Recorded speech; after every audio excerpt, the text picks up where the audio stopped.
నమస్తే సార్. శ్రీమాత్రే నమః. జూలై మాసంలో మకర రాశి వారికి ఎలా ఉండబోతుంది సార్? రాస్యాధిపతి 2వ స్థానంలో ఉండి వక్రించాడు.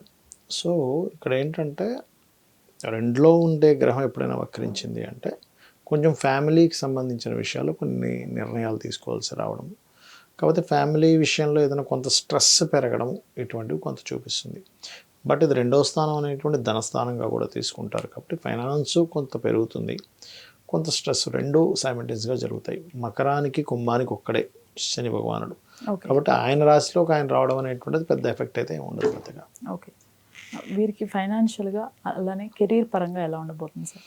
ఫైనాన్షియల్గా అయితే కొంత బెటర్ ఉంటుంది, కొంత ఒత్తిడి ఉంటుంది. ఇందాక నేను చెప్పినట్టుగా కెరియర్ కారకుడు కనుక చూసుకున్నట్లయితే మెడికల్ రంగాల్లో ప్రయత్నం చేసేటువంటి వారికి, మార్కెటింగ్ రంగాల్లో ప్రయత్నం చేసేటువంటి వారికి కొత్త ఉద్యోగ అవకాశాలు వస్తాయి.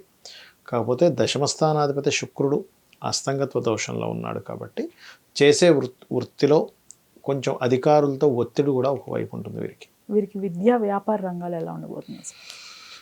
విద్యాస్థానాలు, వ్యాపార స్థానాలు కానీ అదేవిధంగా కన్స్ట్రక్షన్ హౌస్ స్థానం అంటే ముఖ్యంగా విద్య అండ్ కన్స్ట్రక్షన్ ప్లేస్ 4వ స్థానంగా తీసుకుంటాం. అక్కడ కుజుడుండి శని దృష్టి ఉంది కాబట్టి ఏదైనా కన్స్ట్రక్షన్ చేయాలి అనుకుంటే ఆఫ్టర్ 13th జూలై 13th తర్వాత దానికి సంబంధించిన ప్రోగ్రెస్ అనేది చూపిస్తుంది.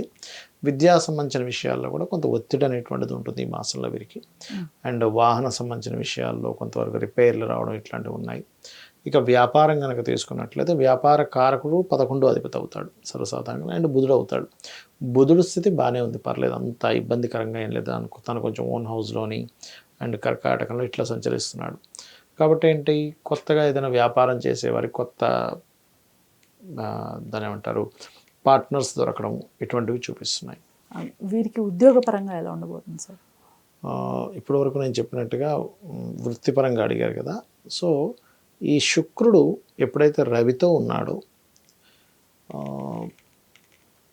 వీళ్ళకి రావాల్సినటువంటి మనీ ఏదైతే ఇప్పుడు ఉద్యోగంలో కొంతమంది జాబ్ చేసి డబ్బులు రావాల్సి ఉంటాయి కదా, అధికారులతో ఏదైనా చిన్నపాటి మిస్అండర్స్టాండింగ్ వల్ల ఆ డబ్బు ఆగడం ఇట్లాంటివి చూపిస్తుంది. కాబట్టి కొంచెం సూర్య నమస్కారాలు కనుక చేసుకుంటే కొత్త ఉద్యోగ అవకాశాలు వస్తాయి, అధికారులతో ఇబ్బంది కూడా ఉండదు.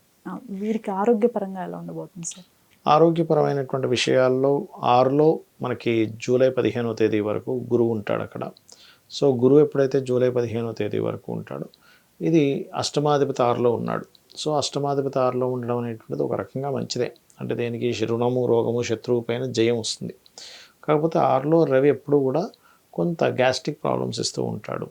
కొంచెం కుడి కన్నుకు సంబంధించింది ఏదైనా కొంచెం, ఎందుకంటే 2వ స్థానంలో కూడా శని వక్రించున్నాడు కాబట్టి, అంటే మనకి కళ్ళ స్థానానికి కారకుడు, కళ్ళకి కారకుడు. రవి చక్షువులకు కారకుడు. సాటర్న్ ఏంటంటే 2వ స్థానంలో కళ్ళ స్థానంలో ఉన్నాడు కాబట్టి కొంచెం సైట్ ఎవరికైనా ఉన్నటువంటి వాళ్ళు కొంచెం కళ్ళద్దాలు మార్చుకోవాల్సిన పరిస్థితి రావడం కానీ ఇట్లాంటివి చూపిస్తున్నాయి కొద్దిగా. లేదా థైరాయిడ్ సమస్యలు ఉంటాయి కొంతమందికి, ఎందుకంటే శుక్రుడిని కంబస్ట్ చేసుకున్నాడు కాబట్టి థైరాయిడ్ రిలేటెడ్ సంబంధించిన ఇన్బ్యాలెన్స్ అవ్వడము, కాస్త అవి పెరగడం ఇట్లాంటివి చూపిస్తుంది. వీరికి మ్యారేజ్కి సంబంధించి ఎటువంటి ఫలితాలు ఉండబోతున్నాయి సార్? మ్యారేజ్ విషయంలో కనుక తీసుకుంటే ఇక్కడ ప్రోగ్రెస్ అనేటువంటిది బాగుందని చెప్పుకోవాలి. ఇష్టపడిన వారిని వివాహం చేసుకోవడానికి కొంతవరకు అనుకూలత ఉంది, ఎందుకంటే శుక్రుడు సప్తమంలోకి ప్రేమకారకుడు వచ్చి ఉంటున్నాడు. అండ్ అలాగే శుక్రవారము లేదా సోమవారం కనుక ట్రై చేసినట్లయితే కుదురుతుంది కూడా. ఈ రాశి వారు తీసుకోవాల్సిన జాగ్రత్తలు ఏంటి సార్? ఈ రాశి వారు పర్టికులర్గా తీసుకోవాల్సిన జాగ్రత్త, లాంగ్ జర్నీస్ వెళ్ళేటప్పుడు కొంత జాగ్రత్త తీసుకోవాలి. భూమి కన్స్ట్రక్షన్ అంటే ఏదైనా ల్యాండ్ లిటిగేషన్స్లో ఉన్న ల్యాండ్ ఏమైనా తీసుకుంటున్నామని చూసుకోవాలి. ఏదైనా భూమి తీసుకునేటప్పుడు వాహనం మీద వెళ్ళేటప్పుడు కొంచెం ఎక్కువ స్పీడ్గా వెళ్లకుండా ఉండడం, లేదా రోడ్స్ దాటేటప్పుడు కొంచెం చూసుకొని దాటడం అనేటువంటిది మంచిది. ఓకే, వీరు చేసుకోవాల్సిన పరిహారాలు ఏంటి? వీళ్ళు చేసుకోవాల్సిన పరిహారాలు అమ్మవారి యొక్క ఆరాధన అండ్ దత్తాత్రేయుడిది, సుబ్రహ్మణ్యేశ్వర స్వామి ఆరాధన చేసుకోవడం మంచిది. అండ్ గోవులకు క్యారెట్స్ తినిపిస్తే మరింత మంచిది. ఈ రాశి వారు కాకుండా జనరల్గా ప్రతి ఒక్కరూ ఏవైనా చేసుకోవాల్సిన పరిహారాలు కానివ్వండి, లేకపోతే జాగ్రత్తలు కానివ్వండి, ఏమైనా ఉన్నాయా సార్? తప్పకుండా అమ్మ. ఫస్ట్ ఆఫ్ ఆల్ ఏంటంటే మనం యూనివర్సల్గా తీసుకున్నాం. ఈ ఒక్క రాశి మేషమో, వృషభమో, మిథునమో అని కాకుండా 12 లగ్నాలే కాకుండా మనకి కొంతమందికి లగ్నము, రాశి, నక్షత్రం ఏమీ తెలియదు. కానీ ఇన్ జనరల్గా మనకి గోచారంలో అంటే ఇప్పుడు ప్రజెంట్ ఉన్న గ్రహాలు పరస్పరము వీక్షణ కానీ కలిసి ఉన్నప్పుడు కొన్ని ఎనర్జీస్ని రిలీజ్ చేస్తూ ఉంటాయి. ఎలా అయితే మనకి ఇప్పుడు చూడండి క్రోధినామ సంవత్సరం అంతకంతో గొడవలుగా ఇబ్బందులుగా రకరకాల ఇదిగా ఉంటుంది అనుకోండి, అలాగే కనిపిస్తుంది మనకి చూడండి, ఎక్కడ చూసినా ఏదో గొడవ అట్లా ఉంటుంది. అయితే ప్రతీ నెల కొన్ని గ్రహాలు పరస్పరం వీక్షించుకున్నప్పుడు కానీ కలిసి ఉన్నప్పుడు కానీ పిఏసి అంటారు, అంటే ప్లేస్మెంట్ ఆస్పెక్ట్ అండ్ కంజంక్షన్లో ఉన్నప్పుడు ఒక ఎనర్జీ ఫామ్ అవుతూ ఉంటుంది. అది ప్రకృతిలో కావచ్చు అండ్ మనుషుల్లో ఉండేటువంటి తత్వాల్లో కావచ్చు.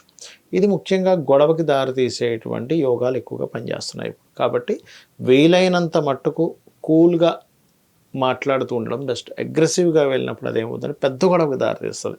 ఇప్పుడు ఎలా అంటే ఒక చిన్న గొడవ మామూలు మాట అనుకొని కట్ అయిపోతారు, అది ఒక్కొక్కసారి చిన్నది కాస్త చాలా పెద్దది అవుతుంది.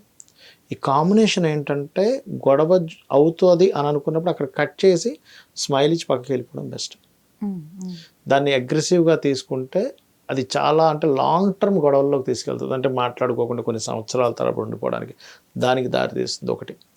రెండవది, అప్పు చేసి బిజినెస్ పెట్టేటువంటి వారు మనం ఎంత అప్పు చేస్తున్నాము, ఎందుకంటే న్యాచురల్ 6th హౌస్లో కేతు ఉన్నాడు, ఎంత అప్పు చేస్తున్నాము, ఏ బిజినెస్ పెడుతున్నాము, దీనికి కనెక్టివిటీ ఉందా లేదా అనేటువంటిది ఫస్ట్ చూసుకోవాలి. చూసుకొని అప్పు అనేటువంటిది తీసుకోండి. అలా తొందరపాటు పడి, ఎందుకంటే సంవత్సరం వరకు మన కేతు కన్యారాశిలోనే ఉన్నాడు కాబట్టి 1 year వరకు నేను చెప్పే జాగ్రత్త ఇది. ఈ గొడవలకు సంబంధించింది మాత్రం ఆల్మోస్ట్ నెక్స్ట్ మంత్ 13th వరకు ఉంది కాంబినేషన్, అది మెయిన్గా చూసుకోండి. 13th తర్వాత అన్ని రాసుల వారికి ఏంటంటే గతంలో ఏదైతే ఉద్యోగం వద్దనుకున్న వాళ్ళు, మిమ్మల్ని వద్దనుకున్న వాళ్ళు, లేకపోతే మీరు వద్దనుకున్న వాళ్ళు ఎవరైనా మళ్ళీ రిటర్న్ వచ్చే ఛాన్సెస్ ఎక్కువగా కనిపిస్తున్నాయి అందరికీ కూడా. అది ఎందుకంటే శని వక్రగతి జరగబోతుంది, జరిగినందుకు ఆ యొక్క ఫలితాలు వస్తాయి అక్కడ, అది మెయిన్గా చూసుకోవాలి. అండ్ అలాగే ఇంకొకటి ఏంటంటే ఈ 15, 16 తేదీల తర్వాత జలరాశుల్లోకి వెళ్తాడు రవి. అన్ని రాసుల వారికి కూడా ఒకటే, ఈ జలరాశుల్లో రవి ఉన్నప్పుడు వాహనాల మీద అందరూ కూడా కొంత జాగ్రత్తగా వెళ్తూ ఉండాలి. ప్రతి ఒక్కరు కూడా. ఎందుకంటే జలరాశి అనేది ఏంటంటే న్యాచురల్గా రవి అనేటువంటిది ఆలోచనాకారకుడు. ఈ ఆలోచన సూర్యభగవానుడికి ఎందుకు ఇచ్చారంటే న్యాచురల్ 5th లార్డ్. జలరాశుల్లోకి వెళ్ళే రవి ఏం చేస్తాడంటే కొంచెం ఎండను తగ్గిస్తాడు, వర్షాలు పడేలా చేస్తాడు కాస్త. మనకి జూలై 14, 15 తర్వాత నుంచి అంతా కూడా. సహజంగా చూడండి, మనిషికి బాగా చలి కానీ మందత్వంగా ఉన్నప్పుడు మనిషి బుద్ధి మీద కూడా దాని ప్రభావం చూపిస్తుంది. మీరు గమనించండి, బాగా చల్లగా ఉంది, అబ్బాయి ఏం నిద్ర లేసం పడుకుందాం అనిపిస్తూ ఉంటుంది. అంటే ఏమిటంటే ఆ సమయంలో ప్రత్యేకంగా మీరు వీలైతే గనక ఆదిత్య హృదయ పఠనం కనుక చేసినట్లయితే, ఆలోచనాకారకుడు జలరాశుల్లో ఉన్నప్పుడు నిర్ణయాలు తప్పుగా తీసుకుంటూ ఉంటారు. కాబట్టి జూలై 14th, 15th నుంచి ఆల్మోస్ట్ ఆగస్ట్ 14th, 15th వరకు కూడా కాస్త మీ ఆలోచనలు అందరూ కూడా ఆలోచన తీసుకునేటప్పుడు కొంచెం జాగ్రత్తగా చూసుకొని ఆలోచన చేయాలి. పొరపాటు కూడా ఆ పర్టికులర్ టైంలో జలరాశిలో రవి ఉన్నప్పుడు అంటే ఇది ఎవరూ ఆడకూడదు, కానీ కొంతమంది తెలియక ఈ బెట్టింగ్స్ అని ఇట్లాంటివన్నీ ఆడుతూ ఉంటారు, ఇటువంటివి చేయకూడదు. కొంతమంది షేర్ మార్కెట్లో కూడా వెళ్తారు. షేర్ మార్కెట్ అనేటువంటిది ఏంటంటే వాళ్ళ పర్సనల్ చార్ట్లో ఒక కాంబినేషన్ పర్టికులర్గా ఉంటుంది. ఇది ఏంటంటే ఒక 10-15 వేల జాతకాలు దాదాపుగా 10,000 అయితే ఖచ్చితంగా తీసుకొని రీసెర్చ్ చేసి చెప్తున్న అంశం ఇది, రీసెర్చ్ చేసి చెప్తున్న అంశం. అదేమిటంటే ఎవరికి బాగా వర్తిస్తుంది షేర్ మార్కెట్, డైలీ ట్రేడింగ్ చేసేవారికి ఎవరికి బాగా యోగిస్తుంది అంటే వాళ్ళ పర్సనల్ చార్ట్లో 2వ స్థానం అంటే ధనస్థానం బలంగా ఉన్న వాళ్ళకి, పంచమం అంటే స్పాంటేనియస్నెస్. షేర్ మార్కెట్ అంతా ఏంటంటే ఎక్కడ మనం ఇన్వెస్ట్మెంట్ చేయాలి, ఎక్కడ చేయకూడదు, ఎప్పుడు సెల్ చేయాలి, ఇప్పుడు బై చేయాలని స్పాంటేనియస్గా అప్పటికప్పుడు డెసిషన్ తీసుకోవాలి. సో ధనస్థానము, పంచమ స్థానం, అష్టమ స్థానం అంటే ఈజీగా వచ్చే మనీ. షేర్ మార్కెట్ అంతా కూడా ఈజీ మనీ కోసమే చూస్తారు, కానీ అది యాక్చువల్గా ఏంటంటే ఒక స్ట్రాటజిక్గా వెళ్ళాల్సింది అది. సో ఈజీ మనీ కారకుడు కూడా సపోర్ట్ చేయాలి దానికి. 8th and 11th లాభాలు అంటే 2, 5, 8, 11 కారకులు బాగున్న వాళ్ళకి, ఆ కాంబినేషన్ ఉన్న వాళ్ళకి, దీంతో పాటు ఒక నీచభంగ రాజయోగం కానీ ఒక విపరీత రాజయోగం కానీ ఉన్నవారికి ఈ యొక్క షేర్ మార్కెట్ ద్వారా డబ్బులు వస్తాయి. అందుకని ఈ జలరాశుల్లో రవి ఉన్నప్పుడు షేర్ మార్కెట్ విషయంలో తప్పుడు నిర్ణయాలు కూడా జరుగుతాయి జనాలకి. అది కూడా చూసుకుంటూ నిత్యము గనక సూర్య నమస్కారాలు ఎవరైతే చేసుకుంటారో వాళ్ళకి ఇబ్బంది అనేటువంటిది కూడా ఉండదు. ధన్యవాదాలు. శ్రీమాత్రే నమః.